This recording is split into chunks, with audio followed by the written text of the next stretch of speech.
Hi, and welcome back to ACL Melbourne. We've got into the final game out of this next semi-final against WobblyBears and X5 Eclipse. Firstly, of course, a special thanks to our sponsors, Plantronics, of course, Riot Games and BenQ, and Riot Games also supplying us with that amazing prize pool, Dale. I am, of course, Slappy Baggins, or Max, and this is Dale over here, as he points to himself. Yeah. And we're so excited for this third game, Max. We walked down after that semi-finals that we just casted before, and we saw this second game that was so close. So close. 45-minute game or so around that. And that was very close. We saw some crazy picks, some mid-mouth fight, a Shaco pick as well. Yeah. And, I mean, the picks are a little bit less crazy on this side. We got like something like Jungle Evelyn. We do have a top lane Lee Sin, which is a little bit more interesting, but it's going to be another exciting game. These teams are really, really good, and it's really, really close. Yeah, absolutely. And look, the kill deficit was definitely in WobblyBears' favor for most of that last game, as I saw, and Perfection's now on the TF. Of course, Pentasniff was on, well, Chief Swiffer, as we like to call him. But Pentasniff was on that TF last game, and he got stomped, actually. Yeah, well, I mean, Malphite is a champion that can definitely deal with Twisted Fate. Twisted Fate is someone that, when you kind of get a hold of him, he has a lot of trouble. Yeah, absolutely. Twisted Fate is a key champion for Pentasniff, or Swiffer we'll call him this game. It's a key champion for Swiffer. Swiffer is known for his Ahri and his Twisted Fate. And obviously they had to take Twisted Fate again off Swiffer for this game here. But Swiffer's Twisted Fate is a strong champion in general, and when you've got a key player who can play a champion that well, you really need to either counterpick that lane matchup, gank that lane matchup to the skies, or of course take the champion away, and that's what these guys have opted to do this time. Absolutely, and there's some interesting picks. I really like the Orianna and Kennen combo. That lockdown and the ability to have that ball on that Kennen as he goes in and get the shockwave with the slicing maelstrom. Yeah, the that wombo is combo. So much lockdown in that wombo. And if you've got that the Agony's Embrace from Evelyn as well coming out on top of it, that is huge. And her shield's going to be gigantic, especially if that shockwave can bring them all together. Well, we say this, but this isn't all in. This sounds like something that really needs to be synced up. But when you have Orianna's a champion that when you get a lot of cooldown reduction, you sit there poking for days at that tower. Yeah, that's absolutely true. It's very, very large amount of zoning potential. And that's great to see. I mean, it's easy to put a team composition together where you just what St. Vicious likes to call the run at them and press R compositions. You know, Yep, you got absolutely. champions like Kennen and Vladimir and all that kind of stuff. When they're in, they're in. You know, you pop all your abilities and hopefully teams die. But it's great to see a little bit of changes here and there when you see someone like Evelyn or Nami, who are very, very good at small skirmishes. And then you've got someone like Orianna, who has poke potential and whatnot. Yeah, and you've got the Vayne, of course, for that legendary cleanup skill. Of course. So this is a team composition that obviously these guys have thought through a lot. But then we look at the enemy team as well. We have a top lane Lee Sin, which is also a very interesting and Maddie is destroying on that top lane Lee Sin. He can carry games on his own on that champion, and it's really dangerous that was actually left up. Yeah, very interesting. I think because Spooks, again, is another person who loves to play his jungle Lee Sin. So I believe it's a bit of a respect pick to steal that one away. And it could have been first picked as well. Yeah, very, very much I'm not entirely sure because we didn't see the champion select, unfortunately, we didn't see this is all that speculative. Yeah, speculation there. But I'm pretty sure that would have been taken to secure the fact that Spooks wouldn't be playing it. So it's interesting that we will see a top lane Lee Sin instead of a jungle Lee Sin. They've opted for a Nasus instead. But it's a matchup that I'm going to favor Kennen regardless. It's a matchup that Lee Sin used to be able to handle. Lee Sin used to be very, very good against Kennen because of the burst coming out, because Kennen's a champion that he has a bit of burst potential in him. He is an ability power champion, so his ability rotation will come through and that will do quite a lot of damage. But the Slicing Maelstrom needs time. And needs to sit there for a bit, and he needs to unload his stuns to make sure that all that damage cycles around. And Lee Sin has the potential to just throw out the burst, make sure none of that happens. But with a couple of nerfs here and there, that's a champion that has a little bit of trouble dealing with that these days. However, we do have some interesting level 1. Yeah, that's true. Camping in this brush, and they are looking like they are going to try and ward this. Thresh could be in a lot of trouble. Whoa, that Aqua Prison's so incredibly close to hitting Stars. That could have been first blood right there. Yeah, very, very close, but Stars was very, very smart. He used the Fog of War with that wall right there to secure the fact that he wasn't spotted till the very last second. However, Paws did put a ward down there, so they did have slight vision, but wasn't quite enough to see him just early enough. Yeah, and I think that Aqua Prison was just reacted to really quickly by Stars, so incredibly well done. It was right on the edge of that animation. So yeah, I think really, it was really a little close. bit of anticipation must have come from play there, because that is a very popular bush to sin at the moment, because of course the Wraith wards are very, very, very important. The ganks, it can secure the fact that I'll start Yeah, again. yeah, Sorry, start Max. again, Dale. Stumbling over my words. But games are ending a lot sooner. Games are a lot shorter. Income needs to be secured as early as possible. Now that Wraith Ward will secure the fact that junglers gank paths from red buff, because of course usually it's red buff is the buff that you grab and you go straight into ganking. You want to utilize that as soon as possible. And securing that ward on that Wraith, around those Wraiths, means that you know exactly where this jungler is going to come out. But fortunately, X5 have opted to start with the red, securing the fact that they will end at the blue buff, so kind of mitigating the opportunity that ward presents. Yeah, absolutely. And we've got of course, mirrored starts here from the junglers, starting on different coloured buffs, but are going to end up towards that top lane. And Maddie and First Mate, this is going to be a volatile lane, and I'm really scared for First Mate just because of how good Maddie is on that Lee Sin. But First Mate has shown that he is a really strong player, and I haven't seen him on Kennen yet. No, neither have I. I haven't seen much out of that. But, of course, Kennen is a champion that's very, very good when it comes to lane phase. He has lots of poke potential. And he's got lots of AD. Did you see how much damage those auto attacks are doing? Yeah, the Doran's Blade start as well with the Doran's Shield start from Lee Sin, so both players opting for a Doran start. I think that top lane is going to be snowballed by the junglers if they choose to come up through there. We see Spooks looking towards the top lane. However, we've got Essie looking towards the mid lane. I don't think they have too much potential in that mid lane just yet through the gold card and that Wither. Yeah, Acropris hitting onto stars, but nothing coming of it as of yet. Here we are, so we're going to pass her through, looking through the bottom lane as well, but here we have a gank down through the mid lane. Essie being found by Spooks. I think nothing's really going to come of this. Perfection will be out of gold card Spooks if Essie gets in a lot of trouble, but those hate spikes coming through and a lot of damage coming down there. And Perfection's wanting just to sit back in that mid lane. Yes. That command attack just missing the dissonance as well. Not too much. The lane that I'm looking for that are going to have the most potential by themselves would be the bottom lane. Both lanes can be quite aggressive if they ever choose to. Of course, Vayne has huge snowball potential when it comes to Nami's support, and then Varus and Thresh both being very aggressive lane champions to begin with. Yeah, absolutely. And it was Avant-Garde Redemption that just showed us how strong that Vayne and Nami lane combo is as well. But Varus and Thresh, that's really, really strong. And what was used in the All-Stars by our NA counterparts, Double Lift and X Special to actually win that. Yeah, most definitely. I don't remember who that was. People saying that Varus really does have a very strong early game, picked quite a lot during those 1v1 tournaments. However, Maddie's getting bullied really, really hard here at the moment. Yeah, so of course First Mate doing a lot of work, and Maddie having to actually back at this point, Essie having to hold this tower. Yeah, there we go. So, I mean, Nasus is picked for one of the reasons, many reasons, sorry, but one of the main reasons is to secure these lane holding. Oh, gank here in the bot lane. Aquaprison has to be flashed out of by Claire, and he's going to make his way out of this gank. And can't actually see what's going on, but I think they're going to be safe at this point. Yeah, but Spooks is going to be happy with getting a flash. Yeah, flash is very, very important. Of course, Varus is someone without an escape. Once you've taken that key flash off him, he doesn't have too much escape potential. I mean, the Lantern from Thresh can definitely help, but it's very, very difficult to have Thresh in the positions where that Lantern's going to be that important. So taking that flash off can secure the fact that any aggression from the bottom lane or even Spooks coming down from the jungle could probably secure almost guaranteed kills at these points. Yeah, absolutely. And we can see that there's been like a sort of 100, 200 gold lead, and it's mostly coming out of these mid and bottom lanes. Of course, Vayne weak early, and Varus with that range advantage is going to be taking control of that lane. Has already actually bought, and Vayne will probably be coming back, and they're even on CS now, but Vayne will probably lose out, even though she has got that wave to the tower towards the end of this. But the top lane, 33 to 28, Maddie is coming back, but it's a very scary lane for him. Yeah, well, Dissonance landing on two people in the mid lane. Perfection's really, really low on mana. That blue card is going to help, but not as much as he'd want.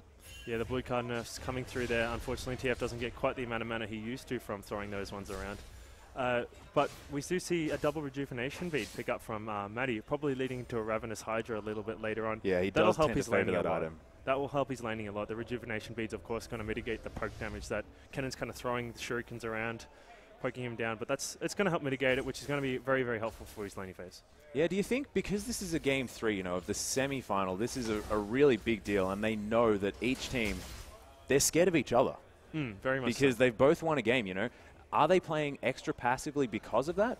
Or do you think that they're just saving up to, perhaps get that level 6 in the bot lane, they're suppressing their aggression until they really want to get rid of it? Well, if we look at the team compositions, you could argue that. I mean, X5 is probably going to be a little safer than WobblyBears if you think about it, because they did just come off the loss. Unfortunately, they did lose the second game out of the 3. Yeah, momentum being definitely in WobblyBears' favour, which is something to think about. Most definitely, but we look at the team composition from X5, it's very much a late game composition. They have Vayne, they have Orianna, and they have Kennen. The hook landing there onto pause, but not much going to come up. Stars not wanting to go in on that to get the play, but the TF port. Spook's coming in for the flank around the side. Has to flash out of the way, though. Perfection's coming in. Fantastic. First blood going onto the AD carry as well as Claire, so that's a really, really big deal there in the bot lane. Yeah, kind of forgetting or disrespecting Perfection there on the Twisted Fate. Not acknowledging the fact that he could be there if he really needed to be, and they kind of overcommitted to that fight. Yeah, absolutely. And this could result in a dragon as well. Essie, not that level 6 where you'd expect the Nasus to be able to take that dragon really easily, but they're 4-man strong here, and with 2 people, with Evelyn back in base, that's the smite down, and this is going to be a free dragon here for WobblyBears, so an amazing start for them. Yeah, that's exactly. Nasus is very, very much a champion that can help with those early dragons as well, so again, another key pick coming through. However, I would like to acknowledge that even though early dragons are a lot, I mean, like we said before, that the games are ending a lot quicker. Income being secured earlier on is a very, very big deal. But I mean, there's teams like CLG and whatnot. They used to employ what we call those strategies where they come through for the dragon, but they're getting lane experience to kind of complement that. The levels and kind of expending against that gold, if that makes any sense. Sorry, Max. Yeah, no, it sort of made sense. Look, I just like to think that maybe I'm not smart enough to understand your incessant weird rambling. I'll restate that the experience is worth the gold to them at the moment. I mean, Orianna. That's true. They do want to power to that late game as well, and she probably got some damage down on that tower. I'm not sure. Yep, because of course the experience is very, very important to Orianna. Orianna's a champion who needs lots and lots of levels. See, items aren't that important. Orianna can get away with just a little bit of ability power, but a lot of cooldown reduction. Maxing that cooldown reduction is a little bit more important than pure ability power. But more importantly than that is the levels. You need those levels and those abilities to make sure that cooldown reduction is complemented as much as humanly possible, because of course her base values are just fine. So Orianna soaking up that experience in the mid lane was a big deal. I mean, it's probably not going to equal the amount that a full dragon will give to an entire team, but it's fine for them for now. They're perfectly happy. One thing I'd like to note as well is the BF sword pickup here by Varus. That is fantastic. He understands that, you know, the Blade of the Ruined King option, which a lot of Varus has decided to go for, isn't going to be as useful because he does not want a 1v1 of Vayne towards the mid game. He knows that he's going to lose that fight because of her mobility and her ability just to 1v1 champions. She's known for that. So he wants to build into that Bloodthirster most likely and get that team fight potential with all of that poke damage coming out from the piercing arrow and the hail of arrows, and keeping himself safe and doing that auto attack damage. Yeah, we got some bit of damage trading around, and of course, as he's spotted in here in the jungle, First Mate, he knows he's there, so he's probably not going to be too aggressive just yet until he knows the fact that SE isn't just there yet. Definitely suspects it, so he's going to stick at range, do what he has to do to survive through there. But yeah, you're definitely right. Oh, the final hour being popped onto Claire. The Silverbot's doing a whole lot of damage. The box comes out just to try and save him, but it looks like Claire's definitely going to go down. Star's probably next. Now it's a 3v2. Perfection's come in. I don't know whether this is the right decision. Star's going to go down as well. Double kill for Vayne. That is huge. Perfection's now running a little bit close. Gets hooked by the Aqua Prison. That's ridiculous. And the ball coming in from Orianna. This could be a very dead TF. He's in a very precarious position here in the bot lane. Here we are. He's sitting under the tower. He does have his barrier. I don't know why he's waiting here. Oh, Orianna completely zoning him out. I don't know what he's going to do. He'd be very scared. He does have that barrier, though. That's correct, like you said. But, the Condemn coming into the wall. The Aqua Prison landing just too easy there. And Spook's managing to pick up a kill. Pentasniff coming in around the back there and zoning out that TF was huge. It was a very, very big deal. Unfortunately, Perfection did prolong his life a little bit there with the flash. But once he got hit by that Condemn into that wall, didn't even need to use his barrier. He was aware of just how dead he was. Yeah, absolutely. And holding onto that summoner spell so that he can use it another day is something definitely good. Hopefully not another day. I feel like that'll be a different game. Probably the wrong. Slicing Maelstrom coming out, though. The kick from Maddie and the flash in. Wow, he's definitely dead. First Mate picking up that kill 1v1 against Maddie on that Lee Sin, which he's known for being really devastating with. So First Mate really showing that he knows how to play that cannon and he's not scared of Maddie's Lee Sin, which a lot of people definitely would be. Yeah, very, very well played indeed. So Maddie thought he had the upper hand in that fight, and unfortunately, First Mate kind of pulling the card of his ultimate down through there, which was just enough to get it through, and Maddie was forced to kind of run back through the tower. It was Big misplay from Maddie, unfortunately. I think he'll respect first mate's pick a little bit more next time. Yeah, absolutely. And also note, this is only a double Doran's Blade cannon. He's only been back to base once as well. And Maddie had all of the items that he currently has in that exchange. So this is really dangerous for Maddie. As we can see, first mate finally going back, picking up those Sorcerer's Shoes and the Arm Guard as well. So he's going to have a lot more protection, a lot more mobility, and that incredibly good AP and Magic Pen. Yeah, it's only going to get worse from Maddie from now on. I expect Maddie to probably need a little bit more help when it comes through. And Spooks again down near this bottom lane, but we have a Vision Ward to scout Spooks out this time. Yeah, and they have pinged it so that there we go, the counter one as well. That Very was fantastic smart work by Paws, and Spooks staying out of range of that ward, so he definitely can sneak into that brush. But Claire in the mid lane. He knows exactly what's up. Unfortunately, the bottom lane going up to farm through mid. Probably pushing down a tower because Pentasniff or Swiffer definitely did just recall. So maybe they get some damage down this tower. Really good map movement here from the WobblyBears. And as a group of sort of solo queue players that haven't been together all that long, that is amazingly well maneuvered around the map as a team. And something you don't necessarily expect from people that haven't been together for this long. Here we are. So really Spooks good coordinated play. Scouting the jungle out, making sure he's got those buff timers. Really wants to secure that blue away from perfection to make those ports a little bit more salty when he comes through, just in case he's out of mana. However, we've got the rotation up through mid, but they're probably just going to go back to their lanes. And we notice it's a 4-for-1, right? So it probably feels to the players that there's an advantage here, especially with that one tower being down, an advantage for X5. But the gold is really, really close, only about 500 at this stage. Due to that dragon, of course, and Agony's Embrace coming down onto perfections. The Sonic Wave missing there, and very, very close. Pentasniff. And first mate just popping that Lightning Rush and getting out of that gank. And not even the Wither was able to go off. Essie probably not in range for that. And Maddie's really struggling here in this top lane. The Dissonance and Command Attack combo from Pentasniff doing a ton of damage there to perfection. Yeah, that was really smart. So what first mate did is he secured the fact that at all times Maddie had a mark on top of him. So that meant that if Maddie jumped on top of him, he just used 2 of his abilities, stunned him, and then got out. So what Maddie tried to do is he tried what people like to call the insect. Is of course Resonating Strike to Kennen, put a ward behind him, safeguard to the ward, and then of course Dragon Rage kick him straight into the gank. However, first mate knew exactly what he was up against, stunned him immediately, and just Lightning Rush straight about. I think solo queue would probably teach you that because everyone's been trying those insect plays, as you say, most Dale. definitely. It's just everyone, there's a ward down. I wonder what's going to happen now. But look at this, Max. They're going for a dragon. They are going for a dragon, and Nasus with that ultimate now is going to be able to do a lot of work here, and they do have the ward down. They can see it, but nothing they can do. Tidal Wave comes out. It's going to be fruitless at this point. Just sidestepped there. The Wither comes down onto Vayne, and no dice there at all. So fantastic dragon control coming out of WobblyBears and definitely keeping them in this game. They've actually got the gold lead now. Yeah, it's done on Maddie until I don't know whether this is actually going to result in anything. But yeah, no, first mate just asserting his dominance. Yeah, but it just goes to show just how strong Nasus is at his dragon control. He's very good at controlling lanes. Maddie again with another little fake out. He's very, very good at controlling lanes and then moving towards dragon. He's throwing Poppy's ultimate there, and that dragon just fell like immediately. Like X5 didn't even know it was gone until basically it was actually gone. So maybe these guys really need to start timing those dragons. They have the dragon timer now for sure. That ward did fall through. But these guys Maddie getting ganked in the top lane. The Slashing Maelstrom comes out, and Maddie getting stunned. And wow, he went for the kick into the Q Resonating Strike combo. Stun came out just in time. It came out just in time, and that could have been an amazing play if he had have managed to actually kick to that Evelynn out of the range of the Slicing Maelstrom. Wow, really, really close. We could see that Maddie was trying for some really cool plays just there. Yeah, it was a very, very close call. Spooks is probably going to be a little bit more careful about his ganks next time. Unfortunately, taking the tower then when he probably should have traded that one over to first mate since he is a little bit squishier. But the blue buff picked actually, up by Spooks. And he smited it. No, he didn't. No, he didn't. He just accidentally picked it up with his Lizard Elder, which is something that's going to happen. You know, I could imagine Swiffer would be raging a little bit hard in chat at the moment, or just yelling over TeamSpeak or whatever they're using. Unfortunately, Swiffer hasn't opted for what many people like to do is a build that revolves around early cooldown reduction, Athenes, and mana regen.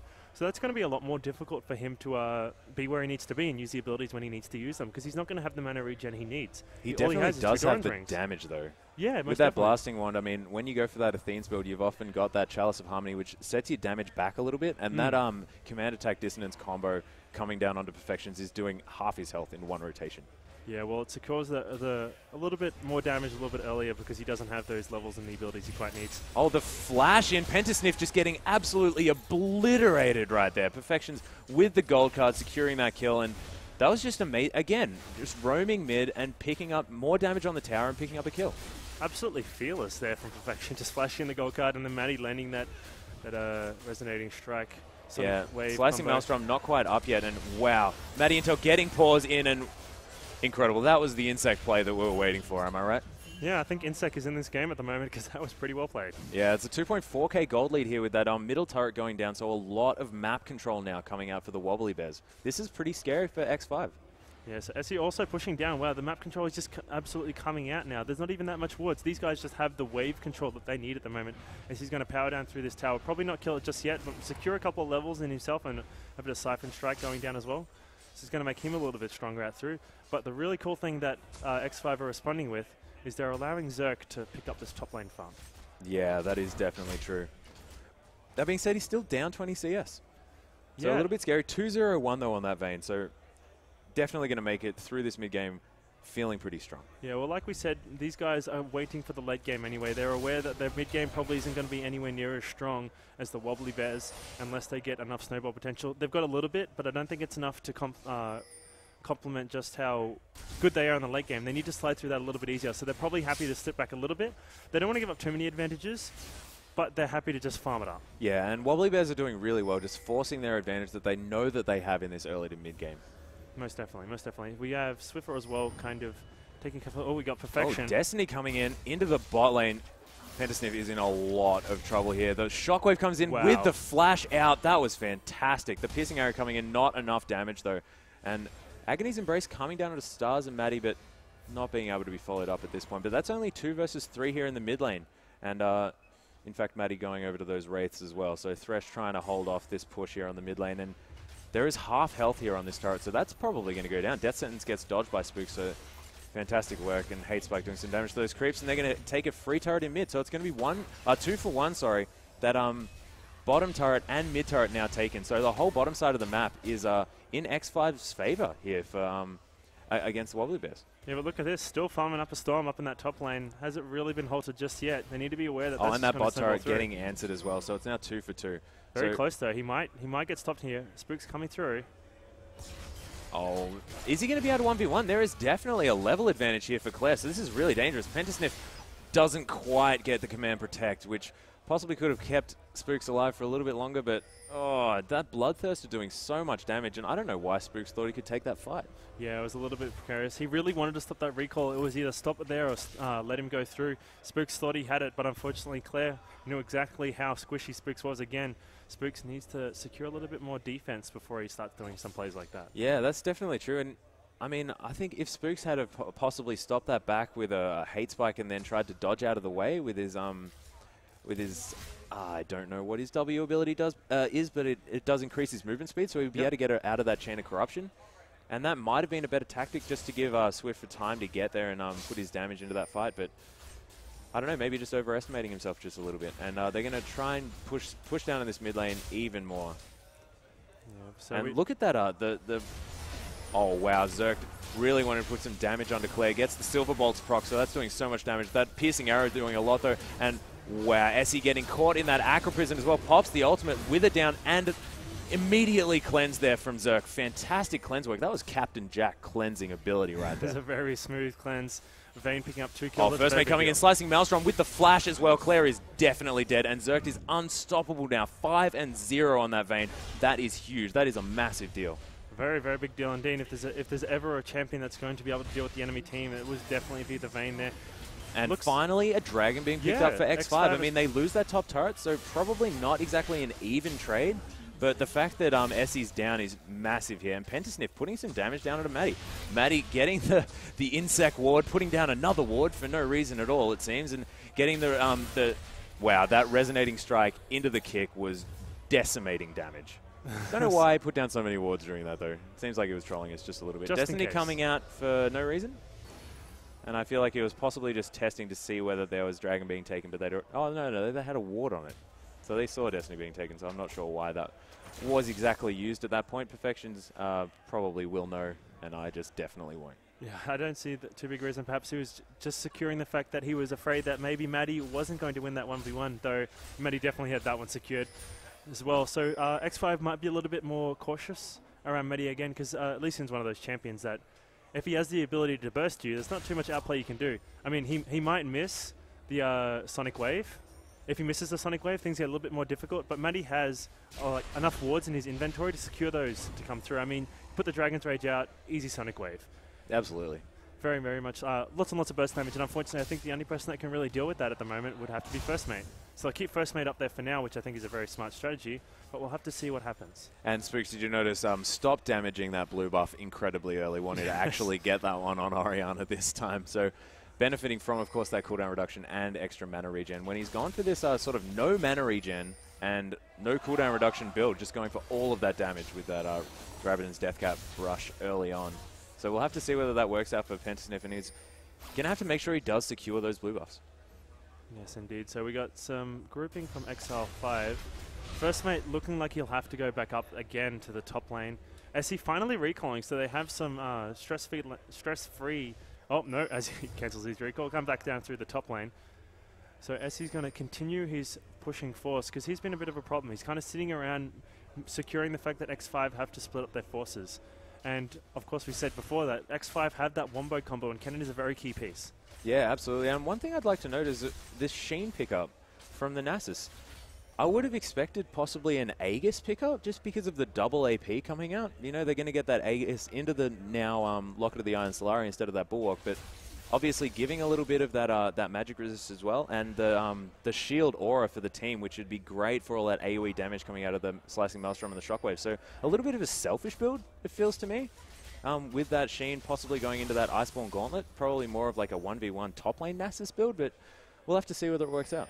Here we got Spooks. A very key strategy that X5 like is to put that Orianna ball on top of Evelyn where he cannot be spotted, and then use that as an initiation factor.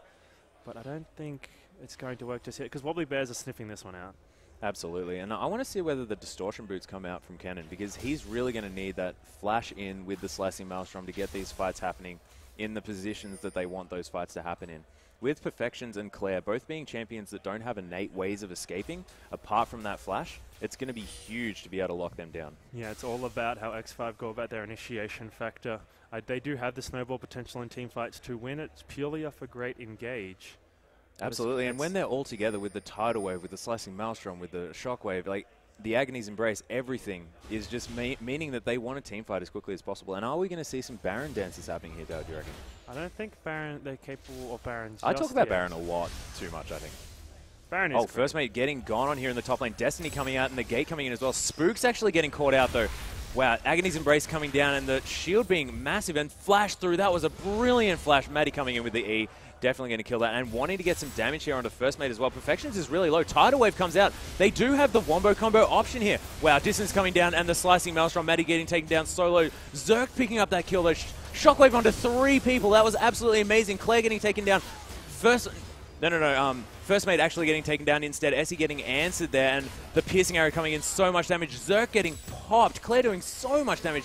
Pentasniff getting the command attack, but needing to flash out of here. Double kill for Claire. That was huge. Very, very close. I don't think Pentasniff is going to want to have any more part of this. They are pencering, though.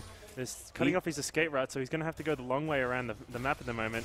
Oh, wow, and the flash in with the piercing arrow. That was fantastic. Very well played. Pentasniff looking for some more kills, unfortunately. Thought he had the zone potential, but Claire still had flash, still had the piercing arrow up. You know what I want to note as well is First Mate still at his Zonyas. So I feel like that was definitely a bit of a misplay there. Yeah, they could have kept their Kennen alive, and he is so fed. He really needs to be on point with knowing the things that he has in his arsenal to stop himself from dying. Yeah, but it was a great kick from Matty Dragon's Rage, knocking First Mate all the way over a wall once that Slicing Maelstrom came out. Yeah, that's very true. Almost entirely mitigated it. So perhaps we'll look to see that maybe First Mate will flash into an Hourglass. Yeah, very, very true. Very true. Because this is something that they will have to deal with at the moment, because Matty is using those mechanics very, very well. Yeah, and getting that Hourglass before that kick comes out will be a bit of a troll move. And definitely work in their favor.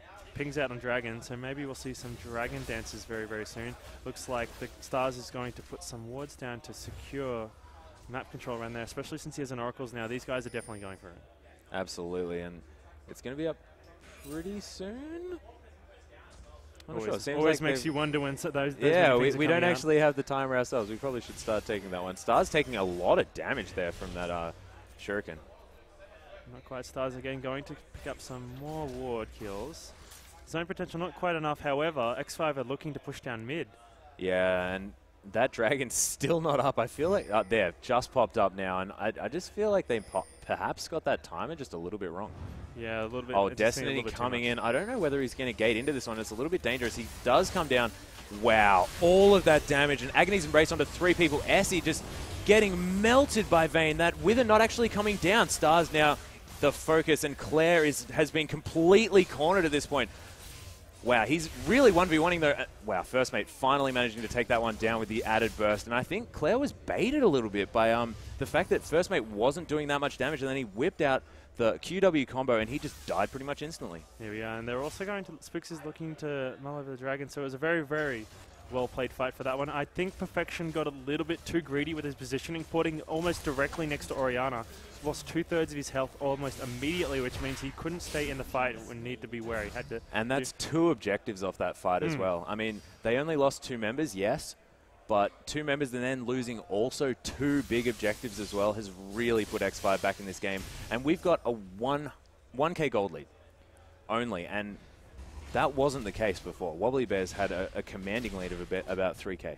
Yeah, well, WobblyBears are definitely going to be aware just how strong X5's comp comes to when it's a team fight as well. So I don't think that they're going to get too greedy when it comes to dragon control, because X5 obviously took the better option to go straight up mid, forcing WobblyBears to fight them there and then, which is exactly what they wanted, so some very smart play. Yeah, absolutely, and it looks like we're going to have a Void Staff pick up here from Orianna. So the Rabbidan's Death Cap into Void Staff. I feel like he's been taking some leaves out of Minky Whale's book. Yes, the good old Minky Whale pure damage build. I would actually like to see perhaps a Wriggle, sorry, not a Wriggle's Lantern, an Hourglass, a Sonya's Hourglass. I'd like to see a Wriggle's Lantern. No, we don't want to see a Wriggle's Lantern Orianna anytime soon. And a Sonya's Hourglass on Pentasniff, because they can get a hold of him. He's got a very, very squishy build. I'm starting to question that perhaps if Perfection opts to teleport in, now that he has his own Sonya's Hourglass, teleport in, throw that gold card straight on top of Orianna, they might be in a little bit of trouble. Yeah, that is absolutely right. It feels like this build is very greedy coming out of Swiffer, but he will have extra shield from his E with that extra ability power also scaling into that shield. So, I mean, it does give him a little bit of defense, but definitely not enough. Just clearing out this Baron now, so X5 having the vision control there. But going to be answered by WobblyBears here. Nasus in the top lane, though, might be caught out. The flash in onto Pentasniff, and this is exactly what you said, just getting obliterated. Flash into that gold card. That is a really big deal, and that's exactly what you were saying. That was definitely a misstep. We have the Destiny come out as well, looking for even more kills yet. I don't think he's going to get anything. Yeah, definitely not going to get out of anywhere. However, X5 definitely on the back foot. It's going to be difficult to defend this turret. Yeah, and they're now pushing 5 strong onto this inhibitor turret as well. The Tidal Wave comes out, and the Agony's Embrace as well. Maddie, though, zoning out everyone in the backline as well, and Chains of Corruption being massive. Slicing Maelstrom, though, now coming in for First Mate, and this is brilliant, but wow, Essie now popped the ult, and the turret goes down. First Mate, you're in a lot of trouble at this point. Does still have his Zonyas if he needs it, but this inhibitor is definitely going to go down. Claire's still up and doing so much damage. Yeah, they're looking to try and get them off this inhibitor, but it's just not going to happen. Unfortunately, Maddie landed that Sonic Wave directly on top of Zerk, and that completely zoned the Vayne out of that teamfight. And when you've got a Vayne that strong, which was 7-1 and 3 before that teamfight, you can't afford to have her completely zoned out. Yeah, and absolutely. Unfortunately, Swift was feeling a little bit. If he hadn't got caught there, maybe things would have been a little bit different. If he had an Hourglass there, that would have been completely different. Oh, good. Claire being caught. The Shockwave now going down on Claire as well. So that's a follow-up kill. So that's a little bit of something nice, but not enough to make that trade worth it. You know, losing that inhibitor as well. I mean, it's nice that they kill the AD carry, but they're not going to be able to get much off this. Yeah, definitely not. They will have the defense, especially now that Twisted Fate has so much ability power in his pocket to throw those wild cards to instantly clear waves. But it was very smart of Exile 5 to scout for those recalls. They knew exactly how low WobblyBears were as a whole, and skating that out with the Orianna ball netted an easy kill. Yeah, absolutely. Really, really smart play. So I think they're probably going to be a little bit more cautious at this point, and that Void Stuff now being picked up by Orianna, she's going to be doing a lot of damage if she can at least manage to stay safe in these fights. Yeah, so Swift is going to have to start sticking back a little bit more. again, I really need. I think Swift is starting to realize that he really does need an hourglass. The stun potential and the single target burst potential is just too strong for him to be this squishy this late in the game. Yeah, However, or they need way more vision control as well. Look at their jungle. They don't have any wards. You know, it's been cleared out by Stars really, really well. They've got their first ward here now in the brush here by the Wraiths, but it's just not enough. And if they want to avoid a pick onto Pentasniff, they're really going to have to step it up. Spotted another ward being taken out again. Stars just clearing that map control absolutely, making things very, very difficult to respond to. Yeah, and they do still have this one ward sort of just above blue buff, so that might be able to see a possible Baron attempt coming after this turret does go down. Agony's Embrace now popped, though. I don't know whether that was exactly the best idea. Perfection's taking so much damage, down to half health from just the command attack distance. And Slicing Maelstrom was interestingly used there. Not sure whether that was a misstep there. Tidal Wave managing to hit a few people in Pentasniff. Wow, that's exactly what we're talking about. That damage was huge. Chains of Corruptions come down, but not really much. Piercing Arrow across two people, doing a fair bit of damage, but Perfection's now really, really low. Needs to move out of there. Oh, Perfection C taking so much damage. Has to pop the barrier, but wow, Shockwave onto 3 people. That was fantastic, but that was a double kill coming out. TF picking up one and Varus picking up another one, so that was huge there. Oh, double kill. Piercing Arrow doing so much damage onto Spooks, and this just isn't what they want. That Bloodthirst to pick up was massive. You know, his abilities are doing so much damage from so much range, and they're going to follow this up with a Baron. Yeah, unfortunately, First Mate is just being stopped at every turn. The death sentence landed over the wall onto First Mate, which blocked his ability to flash. And you saw him use was that what it was? I was Yes. wondering why he was just standing there. Yeah, he wanted to flash over that wall, get that Slicing Maelstrom down, and unfortunately, he Slicing Maelstrom before he flashed, which meant that he used a very large amount of a very important skill over the wall, and then he flashed over, and then Matty just kicked him back through. It's very, very painful to watch, unfortunately, in the moment. So these guys really need to find the proper engages that they're looking for. Yeah, absolutely. And it just feels like the team of WobblyBears is too mobile. They're trying to get these engages, trying to get these lockdowns, but they're not getting all their abilities working together. I mean, if that Agony's Embrace had have come down on exactly the same time as the Tidal Wave, they might have been able to get something in there in that window of opportunity that knock-up provides, but it's really, really hard, especially with Matty being so on point with those kicks onto Cannon. Yeah, most definitely. Swiffer still, unfortunately, doesn't have any part of an hourglass that we're really hoping he's looking for. So still quite a bit off that one, which is a very important buy. But going to get a whole bunch of minions, both Vayne and Orianna. So good, however, as another free dragon. Another free dragon. This is going to push it up to about a 7k gold lead as well, so 6k. But, you know, still, of course, they've lost that inhibitor. It's going to be coming up fairly soon. They will probably have Baron WobblyBears to take down that inhibitor again, but this is still a game that can be won by either team. Yes, indeed. Matty loves those fake outs with the Resident Evil Dragon to safeguard immediately.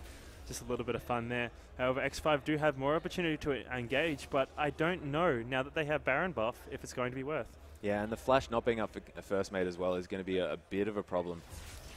Well, the flash in with, wow, that was fantastic. It's exactly what they want. And the death sentence landing on a first mate, managing to get the Zhonya's off as well. Perfect position for that Slicing Maelstrom. That was fantastic. Now Zerk doing a lot of work. They're all so low, but he gets taken down. And that's 4 for 2 on top of the perfect engage from Exile 5. They must not know what the heck they can do right now. That's exactly what they wanted, and it didn't work. I think I just had to put that through. If they didn't have Baron buff, and perhaps if Claire didn't pick up those 2 end kills from that last team fight, and if he didn't have that the Guardian Angel as well, doing exactly what he needed it to do in that fight. Yeah, they could finish the game here. Yeah, I think this might be game here, Max. Wow, that was just a commanding team fight, and just knowing exactly what they can do. Aqua Prison's not going to do anything to stave off this, and Pause is just going to stand in dismay as the Nexus goes down. That is the win for the WobblyBears in an upset, I'd say, against X5 Eclipse. So that was a fantastic game and a brilliant semi-final. So that's going to be WobblyBears through to face off against Immunity in the grand final here at ACL Melbourne. Yeah, so WobblyBears getting through. That was interesting. I'd like to say that both games are very, very close. Both teams knew exactly what they were supposed to do with their team compositions. Absolutely. Knew exactly what they were supposed to do against the enemy team composition. But it just goes to show just how strong WobblyBears are individually. Blowing out the lanes. They had some very strong lanes. Even though First Mate did exactly what he was supposed to do, he just wasn't enough at first. And the use of mechanics, more importantly from Lee Sin and Thresh. So Essie and Maddie Absolutely. just stopped first mate in his tracks. He really was the carry. They needed him there, and unfortunately, it just wasn't enough what they and he got his team fight there right at the end, the one that he really wanted, but they needed that 2 team fights before when it could really make a difference. They did get that tower and then the dragon, which really put them back into the game, but they lost it again, getting that pick onto Orianna, which was massive. And I have to say, look, I just don't agree with the Rabadons into that Void Staff combo. And I just don't like it coming out of Swift. I'm not going to lie. Well, there's a reason why he is the Pro Max. That is true. I mean, I'm not up there with him. I'm not up there with him, but I just wouldn't agree with it myself. And but a commanding victory. And you know, with Vayne being so fed and with First Mate being so fed as well, I mean, it was looking dangerous for WobblyBears in the late game, but they really managed to stomp their way through. And that Baron buff doing so much work in that last team fight was just meant that they knew when they could push and what they could do. So fantastically well played by WobblyBears. And we'll see them in the grand final after the 3rd and 4th place match, which is going to be between Avant-Garde Redemption and X5 Eclipse. So that is going to be a massively good game. Yeah, another great game following up this one here. So this was a best of 3 going 2-1 to the WobblyBears. We'll have to see what happens in the 3rd and 4th place match. Absolutely. I'm looking for some game 3s, Dale. Yes, so everyone just hang around. We've got some fantastic League of Legends coming from ACL Melbourne here at Latrobe. So stay with us and we'll be right back.